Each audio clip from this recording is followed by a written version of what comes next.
धेरैजनालाई यो परीक्षाको तयारी गर्दा ध्यान लगाउन अलि गाह्रो हुन्छ हैन त? हो नि, एकदमै साझा समस्या हो यो।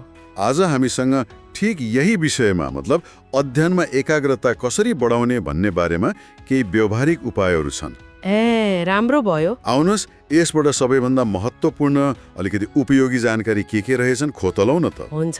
पहिलो कुरा त पढ्ने ठाउँ कस्तो हुनुपर्छ भन्ने रहेछ। हो, वातावरणले धेरै फरक पार्छ।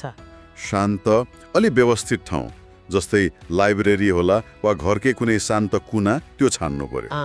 अनि ध्यान भङ्ग गर्ने कुराहरू छन् नि, खास गरी यो मोबाइल, टिभी यस्ता कुरा त परै राख्नु बेस। एकदम। पढ्न बस्नु अघि नै चाहिने सामान मतलब किताब, कपी, कलमहरू ठिक्क पार्यो भने पनि अलमल कम हुन्छ नि। हो नि, समय पनि बच्छ।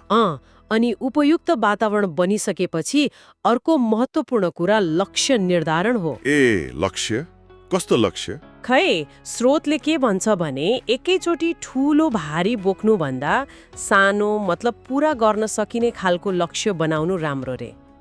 जस्तै ल आज 1 घण्टामा यो विषयको 2 पाना पढ्छु भनेर सुरु गर्यो भने अलि सजिलो हुन्छ। ए, हो त नि। लामो विषय छ भने त्यसलाई च्याप्टर अनुसार वा अरू साना साना भागमा बाँड्दा नि पढ्न अलि सजिलो हुन्छ, बोझ लाग्दैन। अनि त्यो नोट बनाउने कुरा नि, कस्तो खालको नोटले काम गर्छ होला? त्यो पनि महत्त्वपूर्ण छ। आफ्नै पाराले आफूले बुझ्ने गरी बनाउनु पर्छ के नोट चाहिँ। ए, आफ्नै शैलीमा? हो, कुनै कुरा पढ्दा दिमागमा जे आउँछ, जे महत्त्वपूर्ण लाग्छ सरर टिप्दा पछि सम्झन सजिलो। अच्छा।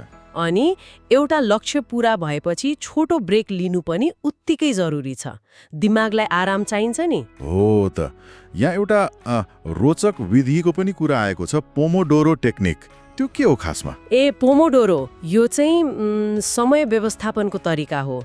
25 मिनट एकदम ध्यान दिएर पढ्ने अनि 5 मिनट ब्रेक लिने। 25 मिनट काम, 5 मिनट आराम। हो। त्यो एक साइकललाई 1 पोमोडोरो भन्छन्।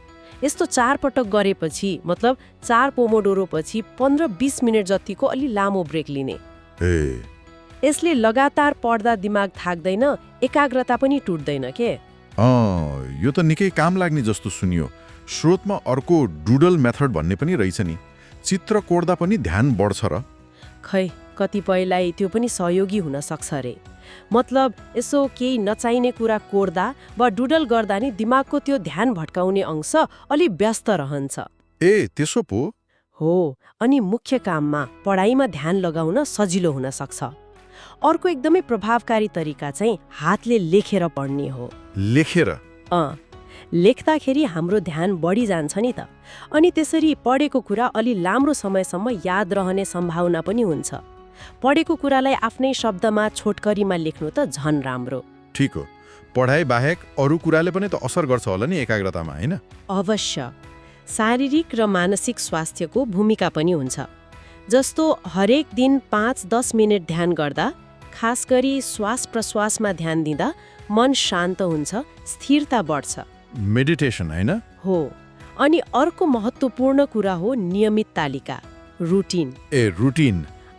दैनिक पढ्ने समय जस्तै बिहान 5 देखि 7 वा बेलुकी 7 देखि 9 यसरी फिक्स गर्दा दिमागलाई त्यो समयमा पढ्न बानी पर्छ। अनि सोचाइको कस्तो भूमिका हुन्छ? एकदमै सकारात्मक सोच राख्नु, जस्तै म ध्यान दिएर पढ्न सक्छु भन्ने विश्वास गर्नु अनि आफू सफल भएको कल्पना गर्नु, त्यसले पनि हौसला दिन्छ। अनि स्वस्थ जीवनशैली त छँदैछ, पर्याप्त निद्रा, सन्तुलित खाना, हल्का व्यायाम, यी सबैले शरीर र दिमाग दुवैलाई एक्टिभ राख्छ, फोकस गर्न मद्दत गर्छ। हो नि। आजकलको त डिजिटल सामग्री पनि कति अडियो किताब, भिडियो, फ्ल्यास कार्ड यिनीहरू कतिको सहयोगी हुन्छन् त? हो, स्रोतले पनि यी डिजिटल साधनहरू सहयोगी हुन सक्छन् भनेको छ। तर यहाँ सन्तुलन चाहियो के। मोबाइल वा ट्याब्लेट चलाउन थालेपछि पढाइ छोडेर त्यसमै अल्मलिन बेर लाग्दैन नि। त्यो त हो। त्यही भएर कुन साधन कति बेला कसरी प्रयोग गर्ने भन्नेमा चाहिँ अलि होशियार हुनुपर्छ, विवेक चाहिन्छ। सही कुरा। अनि अन्त्यमा आफूले कति प्रगति गरे भनेर कसरी थाहा पाउने त? त्यसको लागि आत्म-अवलोकन मतलब सेल्फ रिफ्लेक्सन जरुरी छ। हरेक दिन सुत्नु अघि एकछिन सोच्ने, आज के पढेँ, कति ध्यान लाग्यो, कहाँ गाह्रो भयो, यस्तो सोच्ने बानी बसाल्दा आफ्नो अवस्था थाहा हुन्छ अनि भोलिपल्ट सुधार गर्न सजिलो हुन्छ। समग्रमा हेर्दा त एकाग्रता बढाउन धेरै कुरा मिलाउनु पर्ने रहेछ। बस्ने ठाउँ, पढ्ने तरिका, स्वास्थ्य अनि आफूले आफूलाई हेर्ने कुरा पनि। हो नि, यो कुनै एउटा जादुको छडीले हुने कुरा होइन, धेरै कुराको संयोजन हो। अनि यो त अभ्यास गर्दै जाँदा सिक्ने सिप हो, निरन्तरता चाहियो। ठीक हो। त्यसो भए यी सबै उपायहरू थाहा पाएपछि एउटा प्रश्न मनमा आउँछ, यति धेरै तरिकाहरू छन् होइन, अब आफ्नो लागि चाहिँ कुन सबैभन्दा ठिक हुन्छ भनेर चिन्नु कति जरुरी होला? महत्त्वपूर्ण प्रश्न हो। वाह, आफ्नो व्यक्तिगत स्टाइल नबुझिकन यी सबै उपायहरू यत्तिकै अपनाउँदा के साँच्चै फाइदा पुग्ला त? खै, यो सोच्नुपर्ने कुरा हो जस्तो लाग्छ।